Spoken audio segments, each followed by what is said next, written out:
युवा मंत्री जी को धन्यवाद दूंगा। आपसे बहुत उम्मीद, बहुत सपने हैं और ट्रस्ट भी है आपसे। दोनों युवा हैं और बहुत विश्वास भी है इस देश के 150 करोड़ लोगों को आपके प्रति। आपकी नीयत भी अच्छी है अध्यक्ष जी कुछ कह रहे हैं और आपकी नीति भी अच्छी है। सभापति जी कुछ कहें आपसे। बस आप किसी के दबाव में मत आइएगा, एलाइज के दबाव में मत आइएगा। मेरा आग्रह है कि एक ही मुर्गी को कितने जगह जब्बे करिएगा।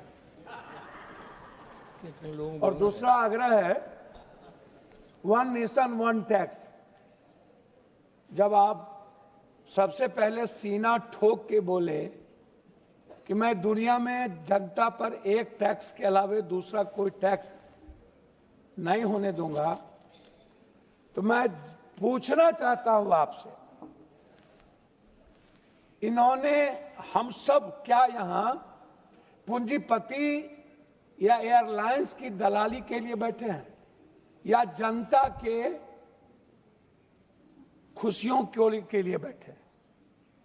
हम एयरलाइंस की बात बता दिए, हम सीआईएसएफ की बात बता दिए। क्या हम लोग जल्लाद हैं? क्या हम उसे मारने आए हैं जनता को? क्या हम जनता की बात करने यहां नहीं आए हैं?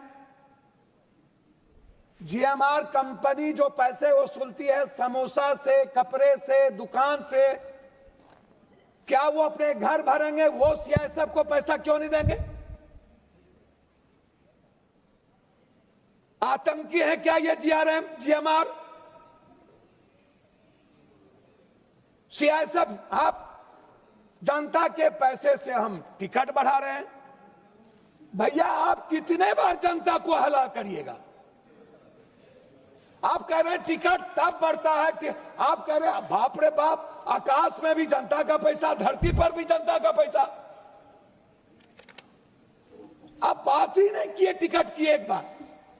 अब आप आइए, हिंदू पार्टी है, अरे भैया दुर्गा पूजा, काली पूजा, लक्ष्मी पूजा, छठ पूजा सबको फ्री कर दीजिए,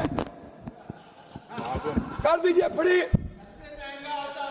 जितना दुनिया में पूजा है फ्री कर दीजिए और अदानी अंबानी जी को कहिए कि उसका पैसा आप दीजिए।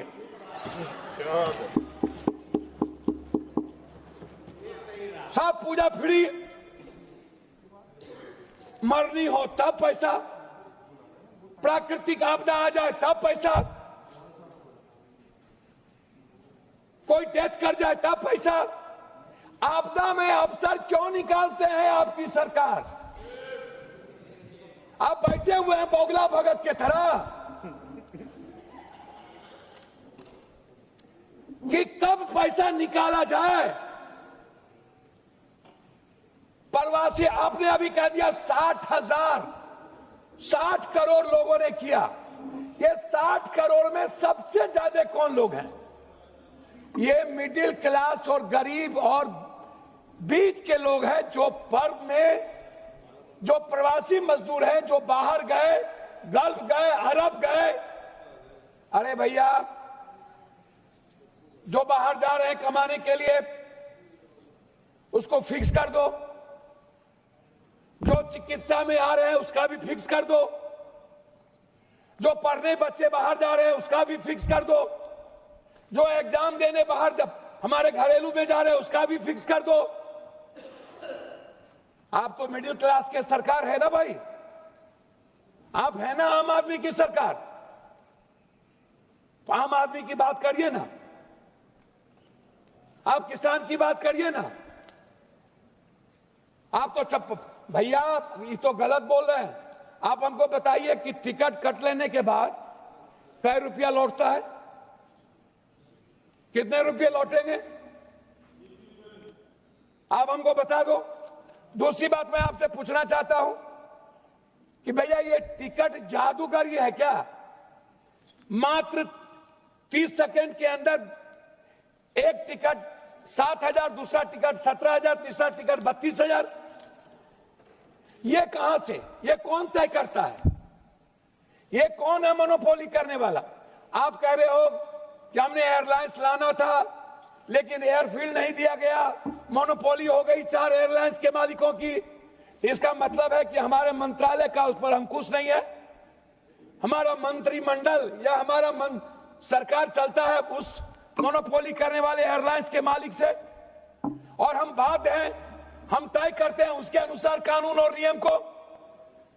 क्या हमारी सरकार जनता के द्वारा चुनी हुई सरकार जनता के लिए तय नहीं करेगी? जनता पर टैक्स बढ़ाने वाली ये जो रावण लोग हैं, दानव लोग, वो तय करेगी कि जनता कैसे जिएगा। भैया यहां पर आज हम कुछ नहीं कहेंगे मंत्री जी, मेरा आग्रह है कि एयर टिकटिंग, मंत्री जी सिर्फ मेरा आग्रह है कि टिकट का बिल, टिकट का किराया, और अभी कुछ नहीं है, एयरपोर्ट और चीज छोड़ दीजिए, टिकट के किराए पर एक स्वतंत्र सोच, कितना, क्या कोई निगरानी कमेटी बनेगी? क्या उसमें जेपीसी तरह की कोई कमेटी हो? क्या डीजीएसएच के साथ कोई एक पार्लियामेंट्री कमेटी हो?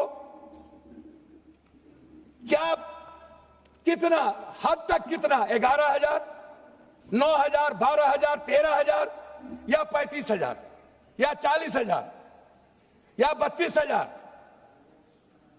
यह सबसे बड़ा सवाल है। और दूसरी चीज, यदि आप कह रहे हैं मंत्री जी, आप मंत्री जी कह रहे हैं कि जब कोई पर्व या कोई इस तरह के सर्कमस्टांसेस नहीं होते हैं तो 180 सीट है प्लेन में, 180 सीट का है ना टिकट कटेगा? टिकट कम कटे या टिकट ज्यादा कटे? तो आप हमको एक बात बताइए, ये 200 तो सीट आ नहीं गया, तो भैया फिर 32,000 या 40,000 सर्कमस्टांसेस कैसे तय हो जाएगा? ये कौन सी परिस्थितियां हैं? पांचवा, आप अंत में मैं दो बात कहना चाहूंगा मंत्री महोदय, बिहार में एक भी अंतर्राष्ट्रीय एयरपोर्ट नहीं, बोध गया है बहुत कम स्थिति रहती है और समय के अनुसार। जी आराम से, बहुत जोश में, आराम से। जी जी धन्यवाद सर, नहीं है। क्या है, मेरा आग्रह है, गोपाल जी आपको इतने ध्यान से सुन रहे तो आप तेजी और बढ़ रही है। नहीं, धन्यवाद सर, धन्यवाद, आपका स्नेह आशीर्वाद बना रहे सर, असीम कृपा रहे सर, और भीतर से रहे, ऊपर से नहीं रहे सर। तो मेरा बस अंतिम आग्रह है आपसे कि पटना कोई अंतर्राष्ट्रीय एयरपोर्ट कोई भी, बाहर बगल में नेपाल है, श्रीलंका है, बांग्लादेश है, जापान, अनडेवलप्ड कंट्री है। अब जैसे अरब जाते हैं, हमारे यहाँ से ज्यादा गल्फ जाते हैं, तो अरब और गल्फ जाने के लिए अंतर्राष्ट्रीय प्लेन की शुरुआत की जाए। 28 जिला बोधिस्ट है, उसकी भी शुरुआत हो हमारे यहाँ। अब तो सीता की धरती हमारे लिए, हमारे अमित शाह जी ने कहा कि सीता बनेगा, तो उसका भी देखिए सीतामढ़ी में एक, सीतामढ़ी को डेवलप करने के लिए हो। अब कितना कब बनेगा मुझे नहीं पता। पूर्णिया को जल्दी से आप उद्घाटन कर दें, मेरे ख्याल से सितंबर में पूर्णिया का यदि उद्घाटन कर देंगे तो असीम कृपा होगी। अंत में आग्रह करूंगा माननीय अध्यक्ष महोदय